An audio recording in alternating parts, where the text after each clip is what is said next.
Arratzaldeon, Gitorri. Lehendabiziko osoko bilkurako lehendabiziko gaia COVID-19 kutsatzeko eta eratzeko prebentzio neurri gisa honakoa onartzea, dagokio osoko bilkura hau ateak itxi eta egitea.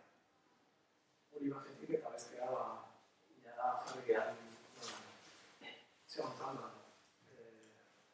leku hauetan pixate emantzeko segurtasun jatzeko eta nahiz eta ez dugun jarri proposamen eginda eta interesgarri ikusi da, hortaz holaxe egingo dugu. Horrengotan ere ikusiko dugu ados gaude ateak itxitea egitea gara. Bigarren aztergaia aurreko bilkurari dagokionak eta zirriborroa iraiaren 24koa onartzea hala dagokio.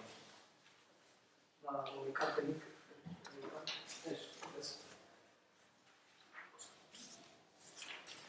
hirugarren gaia alkatearen dekretuen kontrola. Mira, aquí baina informazio zela, egun eta masei, izendapena eta jarreta hori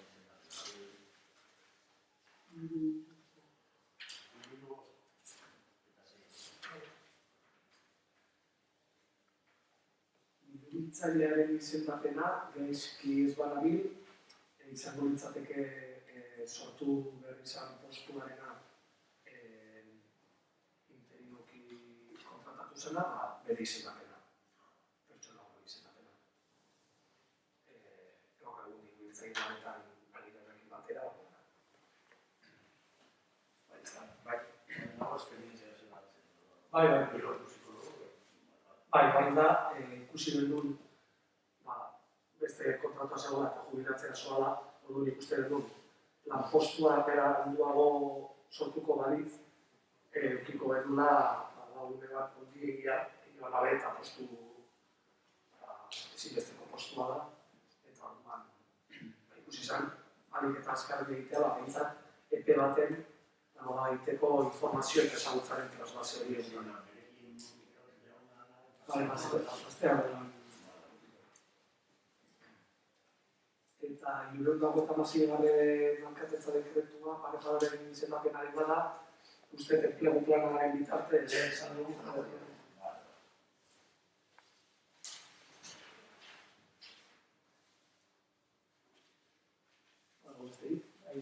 Iruditu zazpi, zer da letrasierako estena?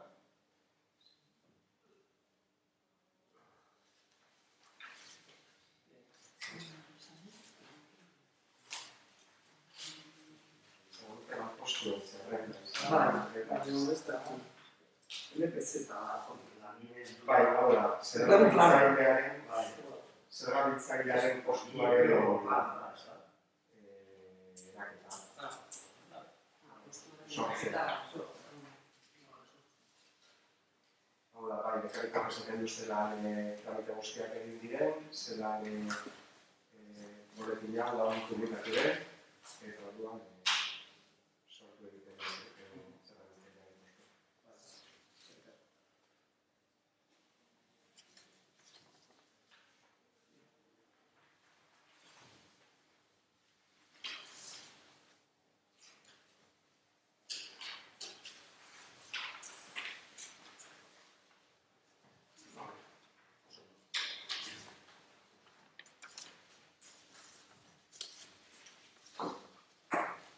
Laugarren aztergaia, udalaren defentsa kontratatzea biharreko obra espedienteen administrazioarekiko auziarrekutxoan. Pixan landu dugu, sartutako salaketa baten aurrera, udala defentsa lantzeko, eta gaur egun kontratazioa analitzatu diko kontratatuta dago, baina epaitegian eta ordezkapen hori egitea aparte egitea da, hori da.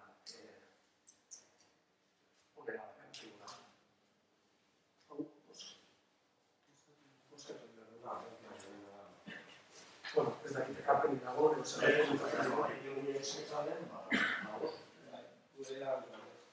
buskatuko dugu.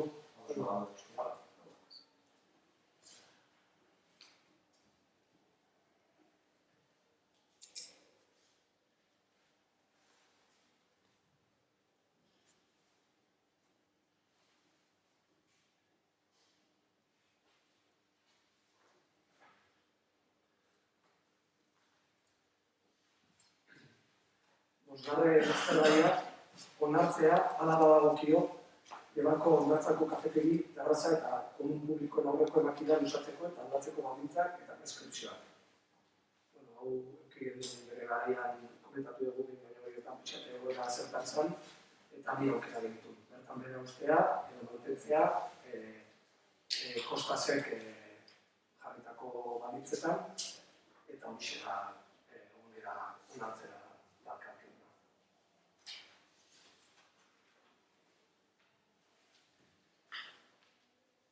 Hauek kanpenik, zuzenean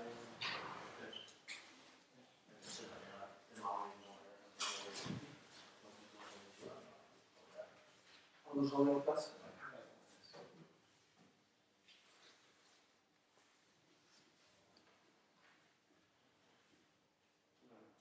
Zigarren aztergaia, familiarako plan bereziaren aldaketaren hasierako onarpena hala badagokio. Gai hau ere nahi gainean denbora garaman gaia da eta azkeneko egintza batzordean nolabaiteko aktore batera jatu ginean, irizpena ere badago eta berez hau izango litzateke lehendabiziko pausoa publikatu eta esposizion publikan jarri baino lehen eta lehendabiziko pauso hori da ja proiektuak aurrera egin dezan. Ekarpenik ez badago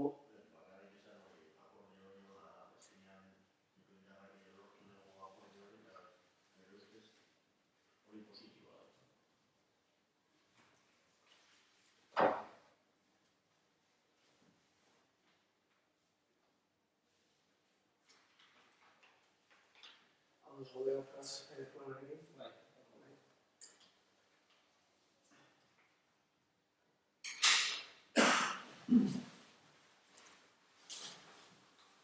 Zazpigarren aztergaia Martin persona non grata izendatzearen aldeko mozioa.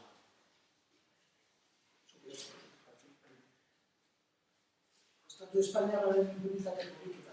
Diktadura frankistan eta trantsizio politiko liturikoak kausaturiko gizateriaren aurkako krimenen ikerketa eta auzipetze ezari dagokionez gaur egungo arazoa.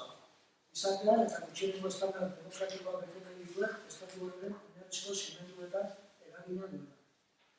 Rodolfo Martin Villa politika eta errepresio frankistaren egile nagusietako bat izan zen 1930ko hamarkadetan. Seuko Buru Nazional, Sindikatu Vertikaleko idazkari eta Bartzelonako gobernuaren zibil izan baitzen. Gero, Arias Navarroren gobernuarekin harreman sindikaletarako zein gobernazio ministro eta ondoren Suarezen gobernuarekin barne ministro izan zen. Haren agintetean, ministro zela 1975ko abendua eta 1979ko apirila bitartean errepresio odoltzuaren erantzule izan zen. Krimen larriak gauzatu baitziren. Gasteiz, 1976, amnistiaren aldeko astea eta Iruña, San Ferminion 1978, Euskal Herrian. Eta baita hemendik kanpo, Madrid, Málaga, Tenerife, Barcelona, Alacant.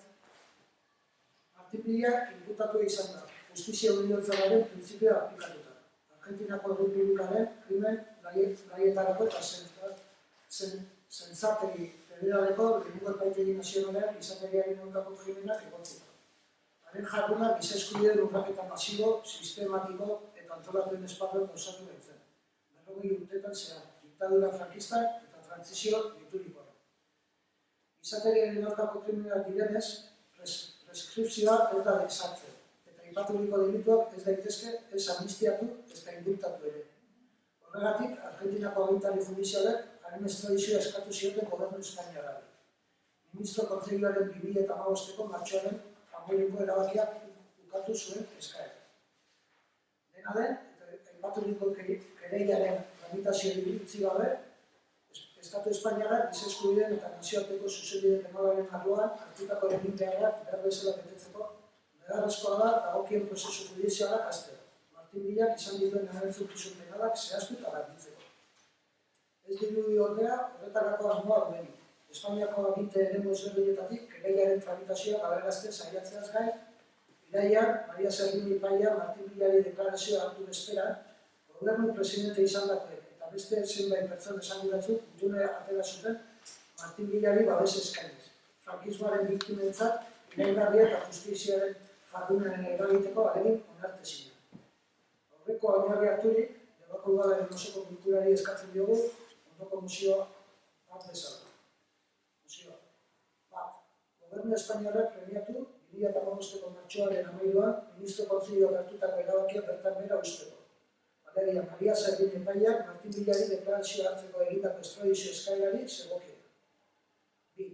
Nazioarteko zuzenbidearen estraditazio edo epaitu printzipioa aplikatuz, Estatuak behar bezalako neurriak har ditzan, Auzitegi Espainiarrek diktadura frankistan eta trantsizio politiko ditutakoan gauzatutako gizateriaren aurkako krimenak ikertu eta epaitu ditzaten.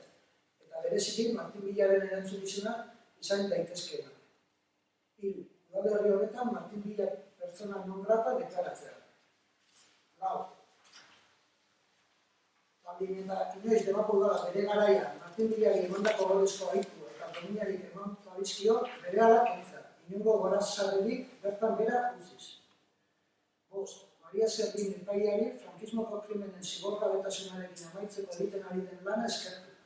Gobernu Espainiarrak jarritako oztopo guztien ondotik, presidente izandako eta beste zenbat ordezkari gutun bidez Martin Villari eman babesa salatu eta Argentinako epaitegi egiten ari den lanaren jarraitzea eskatu. 6. Erabaki hau ondoko hauek helaraztea. Justizia Ministerio Espainiarrari. Auzitegi Nazionalaren buruari, Auzitegi Gorenaren buruari, Estatuko Fiskaltza Nagusiari eta Argentinako Errepublikaren krimen gaietarako eta Zafegi Federaleko lehenengo epaitegi nazionalari.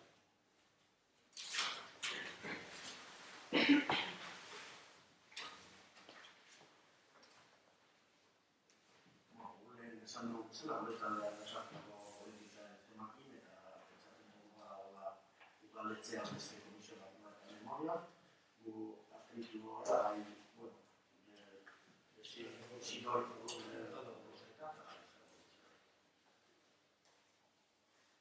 Bueno, nuestro grupo sí que se va a posicionar esta moción y, al igual que hemos dicho en la Comisión de Gobierno, tenemos dudas sobre la efectividad de este tipo de mociones y declaraciones institucionales. Entonces, creemos que tenemos que dar un paso más, que aparte de como institución posicionarse en esta moción en concreto, en esta ocasión, en esa mesa de derecha y memoria, creo que se debería hacer una reflexión pues, de las responsabilidades derivadas de este tipo de acciones y decisiones que han tomado personas como lo que estamos nombrando ahora. Y sobre todo para que no quede en el olvido y denunciar lo que ha pasado y que la gente sea consciente. Acompañarlo, aparte de la posición institucional, con algo más amplio que salga de esas mesas. Bueno, mugitzea, mozioa aurkezten gendula, tokiko organo batzordean aipatu da bezala guri ere iruditzen zaigula batzutan bai mozio eta adierazpena batzutan hortan behartuan ziala, baina bueno, azkenean pauso bat edo konpromiso bat hartzeko lehendabiziko pausoa eta kasu honetan mozion bai ditula eskari zehatz batzuk, baina bueno, gogo eta horrekin mailatzen bat egiten dugula eta bizikidetza batzordean egiten ari da lanketa interesgarria denez, horta bideratzea ere interesgarri iruditzen zaigu. Hortaz, eskatuko dugu. Aldeko bozka.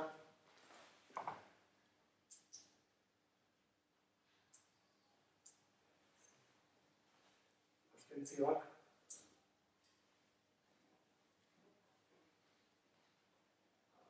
Hortaz, zer izan dira, 10 aldeko eta 3 abstentzio.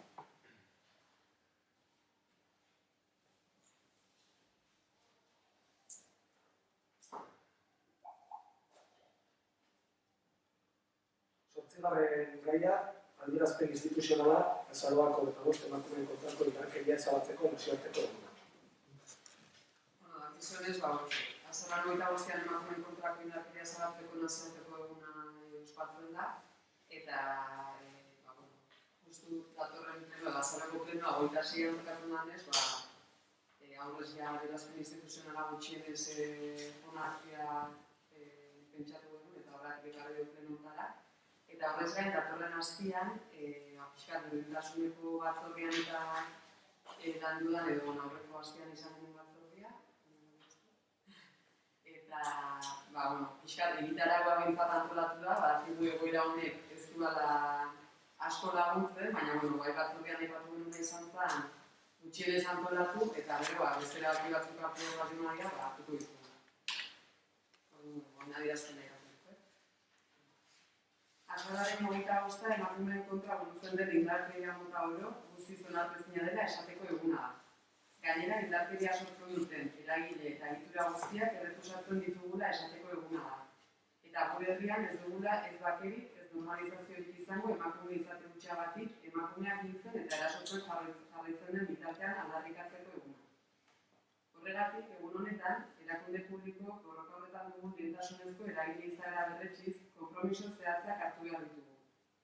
Beraz, Debakugalak honako adierazpen instituzionala onartu nahi du 2008ko urriaren 29ko, azaroaren 6ko, 25ko osoko bilkuran. Azaroaren 25 emakumeen kontrako indarkeria zabaltzeko nazioarteko eguna dela eta Debakugalak bere egiten du gure lurralde, herrialde eta herriak indarkeria matxistari gabeko gune gisa eraikitzeko ardura.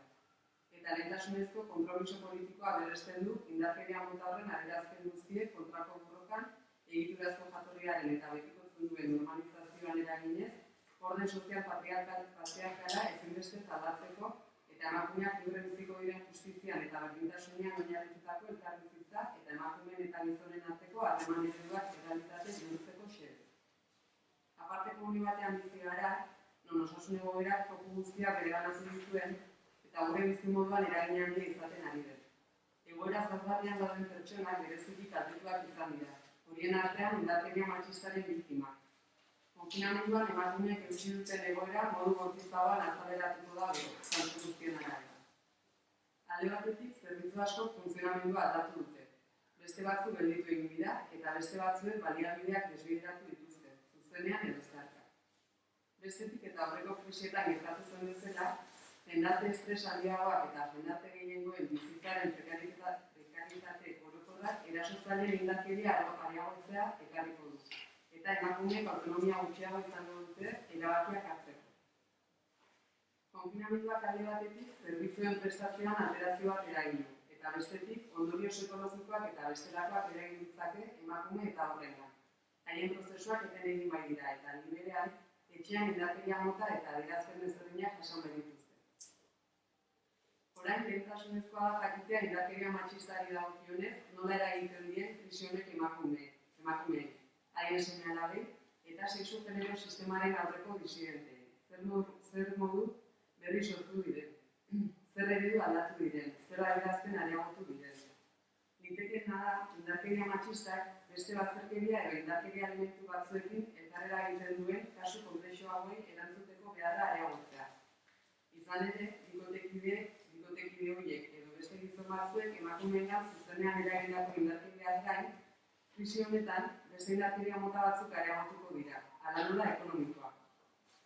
Erakunde gisa gure betebeharra da emakume eta seme-alaba guztiek beren egoerarako arreta egokiena jasotzen dutela bermatzea.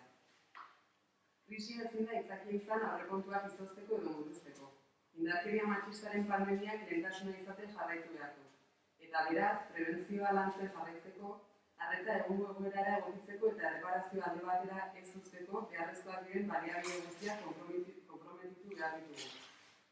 Arazoaren sustraian eragina izango duten ekimen integralak abiaraziz, bakarrik lortu ahalko da arazoa desagerrarazten aurrera egitea. Eta beti bezala mugimendu eta aditu feministen eskutik egin behar dugu.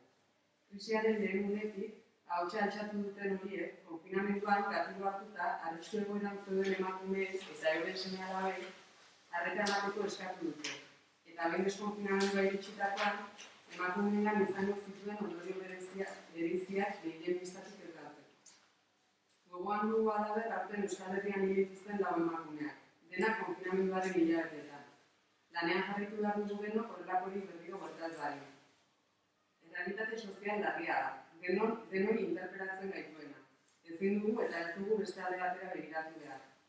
Erakundeok erantzukizun berezia dugu horretan. Horregatik, indarkeria matxistaren aurkako nazioarteko egun honetan, sendo adierazten dugu Euskal Herria feminista, justu eta ekitatezko baten aldeko aldarrikapena. Bide horren eraikuntzan honako konpromiso hauek gure gain hartuz. Batetik, Debako udalak emakumeen munduko martxa bultzatutako indarkeria matxistaren aurreko erantzun protokoloa bere egiten du. 2. Debako udal honek ez du murrizketarik egingo 2021ko berdintasun batzordeko aurrekontuetan, eta beharrezkoak diren partidak handituko ditu.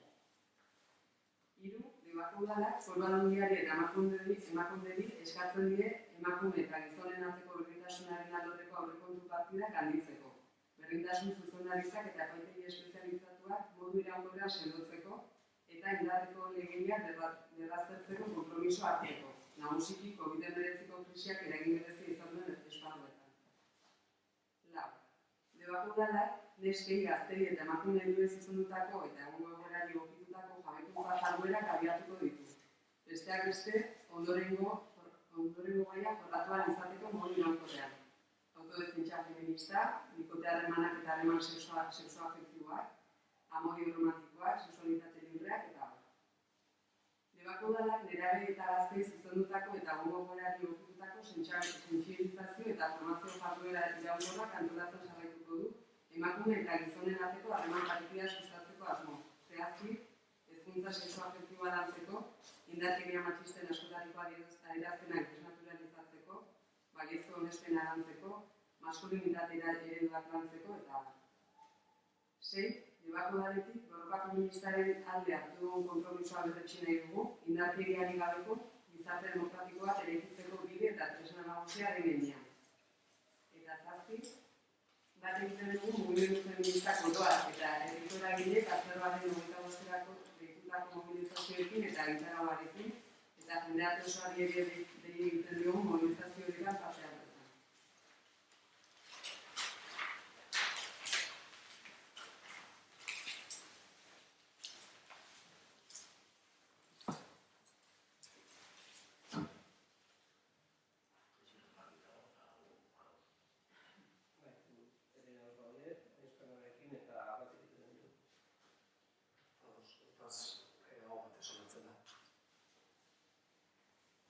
Berez,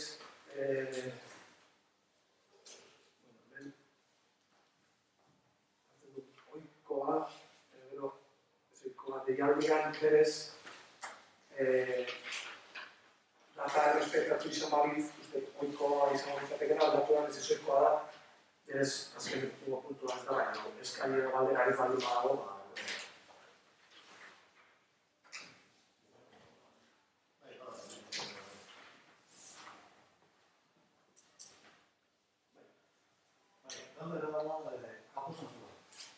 Llegó a esta tarde una serie de papeles, una serie. Zato eguneko eguna pasatu zen igandean, pasio eguna izan zen inauguratzeko, baina ez dakit gaunitzen aparejoarekin, eta zato oso batzu. Kapazia gutxi, usagioa, linea elektrikua, baina ez dakau informatu. Aurreko batzarran ere, izan zen, segituan beste fase baten txatuko ginean lopen. Fase berdinean segitzen dugu. Betzat, nola ez dakau informazio hori, berdinean segitzen gara. Eta eskatzen duguna, da informazioa. Berdego informe da nahi. Bai, aparatoena, enpresana, arkitektuana, sanearekua, danak guk eskartzeko informe hori.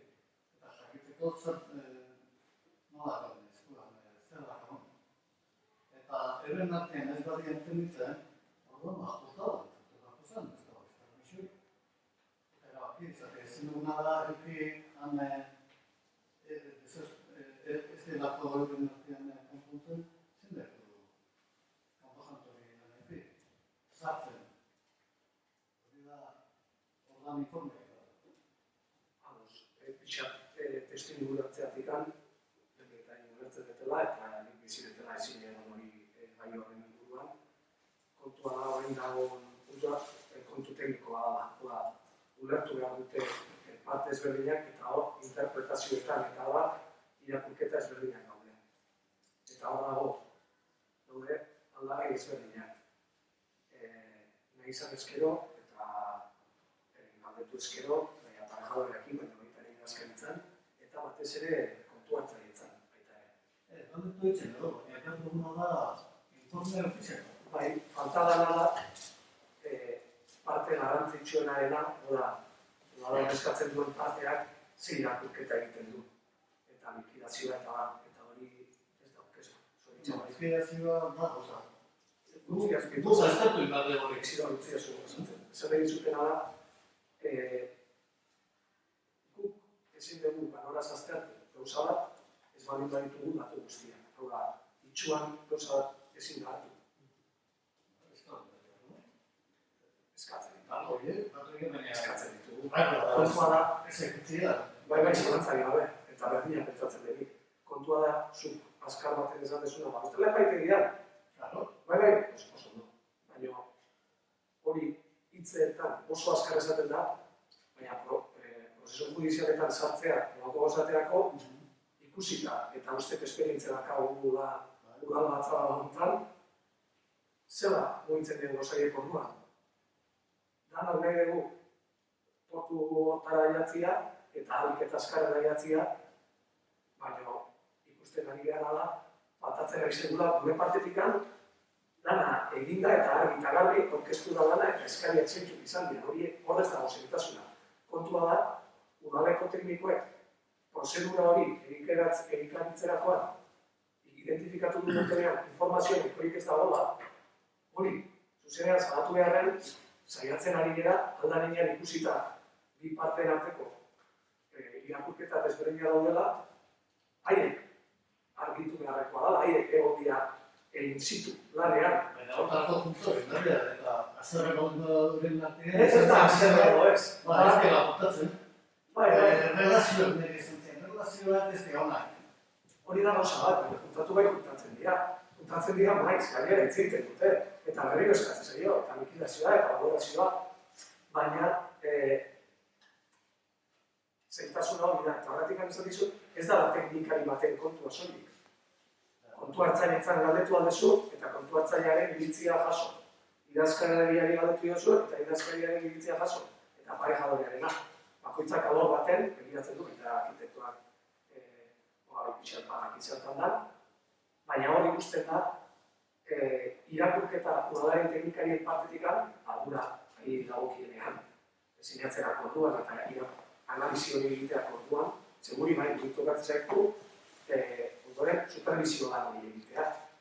Teknikariek egiten dutenana eta hortaz berreztenera. Baina, haiek, ez baldin badutean ikusten, ez da daudelako informazio dana mahai gainean, edo desadostasuna daudelako valorazio ezberdinetan,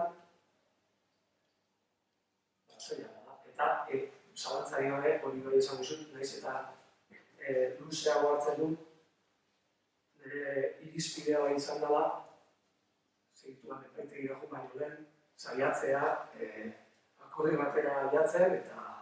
Mira, nire hori izanan, nola ikuti ebetero, hango kapataz egin honetan. Erabitzen instalazio banak eta ez da, espian jautatuta bateu eta gainera esaten ziren, garai hartan. Aketa hori danak jarri dugu ondila bat, zate komertziala, beste ez dut. Horra kapazia ondile badago. Gero, apareja horrean ganakan esan ziren, gutxi zumar ikusten zer bada kapazia daria. Batek ez zate urteño, ez batzu. Uste oso modu harinean analizera. Ez da informerik eta harinean izan dut. Esaten dizut, udaletxera etorretzen edo seguretan, eta teknikari guztiek azaldu dizutela argi eta garbi egoera zen puntutan dago. Zer bestela hien biok esango dizutela zain. Jama gaude, kontua da, bide hori, bide teknikoa danez, bertan egon behar dian dokumentu, informazio, zehaztapen, jarraituko dian, bidea jarraibidea ezitzuk izango dian eta bat, orduntxe, zeraien, aztertzen dituztela, ondo dagoela esateko, guri esateko bai. Jasotzen dugu, eta ekintza administratibo soil bat, azkenean. Baina, ekintza administratibo soil hortara jatzeko, valorazioetan eta bat, irizpidez berdinek egoten ari dira. Eta hori, ukazia hori, de facto dago, eta ikusi dugu, zehaziratik, gara, zuzendaritzatik gara eta esatezan. Ja, amaitzea dago, pasan botean, pandemia baino lehen, ja, amaitzea zegoen, nola, denbora guztian bagian oso gertu. Baina ez da... Zer ezaten? Adibidez.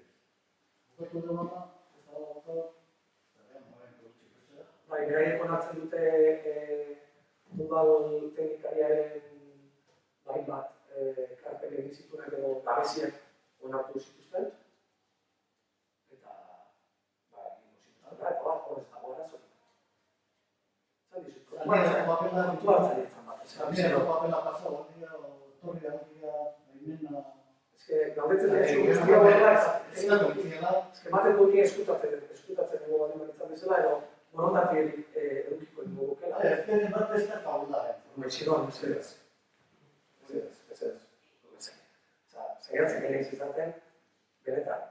Eta nahi baldeko zu, ni zurekin jugu naiz, zaiatzen goiz baten, etorri, eta itzingo dugu, udal teknikariekin argitzeko sakurtuta dago, eta ulertuko duzu, egoera zein da. Eta ondoren, nahi baldeko duzue, informazio hori kontuan edukita, valorazio bat egin dezakegu, zein da hartu beharreko bidean inguruan. Baina benetan esatizu, ez da lehenendik bidera, zuk aipatzen duzun harinkeria hori. Ez baldin badagoitu ez da borondatez egatikan, baizik eta ez da lako hain jarraza. Ulertzen duzu? Datorren azten bat da. Bai. Betu bide. Bai, beste lan egin duzu. Yo me pilla un poco de sorpresa todo esto que se está tratando aquí, porque en la comisión de urbanismo, que es la última vez que comentamos esto, se dijo que estamos en la fase de recepción de la obra. Entonces, bueno, al margen de que queréis, yo creo que donde hay que tratar estos temas es en comisión. En comisión, donde habrá que dar explicaciones en que Pero no es para el tema, para que se informe, tiene información, pero digo que no. Ya, pero es que nosotros también queremos tener información, porque ahora mismo se está hablando de un juicio de dónde se encuentra que nosotros no teníamos ni idea, porque confiábamos que se trató de un urbanismo que en la fase de recepción seguía su curso y no había modificaciones. Nosotros entendíamos que era dentro del plazo y de la negociación un término normal de ese trámite. Pero claro, aquí se está diciendo... No. Ez baldin badeko ondo azaldu, berriro azalduko den. Hor, ibilbide osotan gaude prozesuaren fase baten. Errezepzioaren fasean. Errezepzioa osatzeko hau da, ekintza administratibo hori eman dadin, egon erdian kondizio batzuk. Hau da, guk hemen, erabaki bat hartu behar dugunean, irizpen bat etortzen da bezala, ez badago irizpenik, horrez, ez da, guztiz beharrezkoa erabakia soko ikurak hartzen du, baina beste baten, txosten tekniko bat egon behar da, edo valorazio bat, edo nana balakoa. Kontua da, bertan, udala ordezkatzen dutena, enpresa ordezkatzen dutena, eta beste udal teknikariak, haien txostenak egin behar dituzte horren inguruan. Hor, maila praktikoan, negoziaketa bat ematen da. Hor daude, kontua da, negoziaketa hortan nola. Erak esan duen, informazio falta hori, egongo baliz bezala, argi azalduko dizute teknikaiek, oso argi gainera, ez dut zeizu, zabantzarik geratuko ze puntutan dago, ez da egin dago.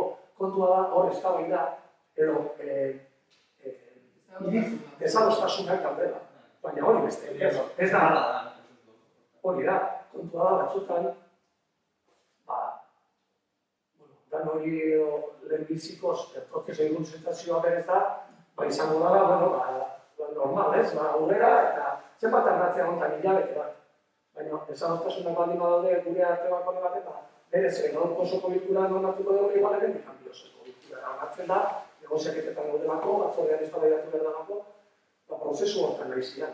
Eta orduan, egon dira, puntualizazio tekniko batzuk, hau da, enpresarekin argitu beharrekoak, el acabado, el estanciar, el eléctrico, eta hori enpresak hartzen du, baina, valorazio orokorraren inguruan, hor, iritzi ezberdina daude.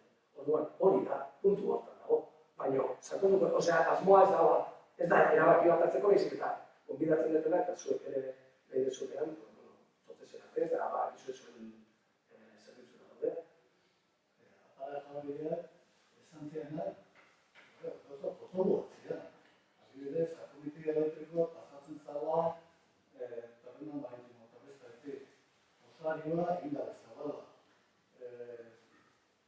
Kapazitatea gutxi zakala. Osa, otoa. Hori ez da arreglatzen. Zintzokin, gari bezatizu. bera, eta hori Ez da, bi aste honetan egin, eta esan zenen, Una etorri baino beno, eromena Bai, bai. ez da tortenia bat ez dira lakuten. Otondo eskatu dugu informazioa. Eta horrela nahiko kezkarak zer gauti. Esaten duzu hori, eta hori ez dakagu gure buruan ez genuen ikusten gauz hori. Eta kanpotikan ikusten danti errazo, eta esaten dut azkenean da dago pareja horrean, dago jefe teknikoa dagoela udaletxetik kontratatuta, eta enpresa horiek irazi du, jarri dian eta zu bipinezu dudan diruen temakin igual, eta Valorazioak eta likidazioa batez ere ez digute presentatu. Egalia da. Hori, uste ez da esparroze egiten egiana da, botatzen ditugu, horitzat entzun ditugunak eta ezagutu gabe esaten dut, nik ere ezin betela nahikoa ganoraz gai hau azaldu, hori da, hitz egin duen eta esan ziren eta larria da. horretaren informe da, egun ez dakit tarana da, Ez dira kontu teknikoa. gara apareka horrena, gintzen naiz, hori da, horrena eta nahi. Ados hartzen da naiz, o informazio ikusten bade, hartzen dut, ez informatzen, hori nago ados, ikusten badea, eta pareja hori esaten basuan hau dana, igual ez den diko galdera hau, zerretu da, ez dut baina ez da dira jartzen ados, Ez baina ez dira, da ona, dala, ez ikusi mamuak ez da hori. Esaten dut, da hori, informe dakagun bakarrik hori, baina hor ez dago bat nagusia, ez da, hori kontu teknikoa, enpresarekin hitz egin zian, eta hor ez dago, ezadostasuna ez dago. Ez.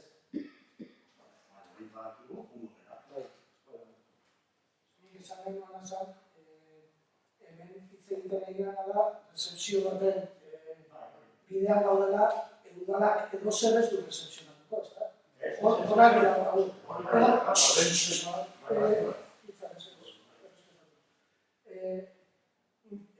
aparejadorekin egon batzerate, eta aparejadoreak isilora horrek esan duen bezala, gauza bat, beste ikusi badu, nahiz gabe izan ikusi egingo, ez da?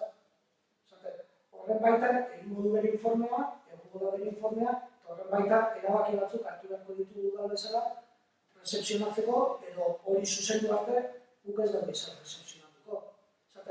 Argi eukidar dugu nire, recepzionatuko dugu hilerria dago bezala. Gero udalak hartzeko bere gain ikustu behar dugu gauza gaizkin dago dela. Orduan, norabide horretan, gauza garbitu behar dira, eta horretan, informe teknikoak izango da, aparejadoreak egingo duena, beste bat izango da, kontrolatzaileak egin duela, likidazioan inguruan, eta beste bat izango da, zerbitzu juridikoek egin beharko dutena. Hori, egiten ari da, baina egiten ari da, esaten dut, hori bidean. Dizuet eta esan dizuet bidea gara. Baina, ez da berdin esatea, Pedro, arketak edo gauza larria dira, hori informe bat egongo da, jadoreanera, eta dagoenean hitz egin dugu. Aldea hori da, eskatzen duguna informe hori. Aldea informea eskatzea bada, aparejadorea horretan dago. Ondo da bi aste arte, zakien zer, eta lehena kontaldetzerakoan, Argi geratu da iziro, ez da beharrezkoa bostan bizten. Badago beste eskarri edo galderari. Horren beste izan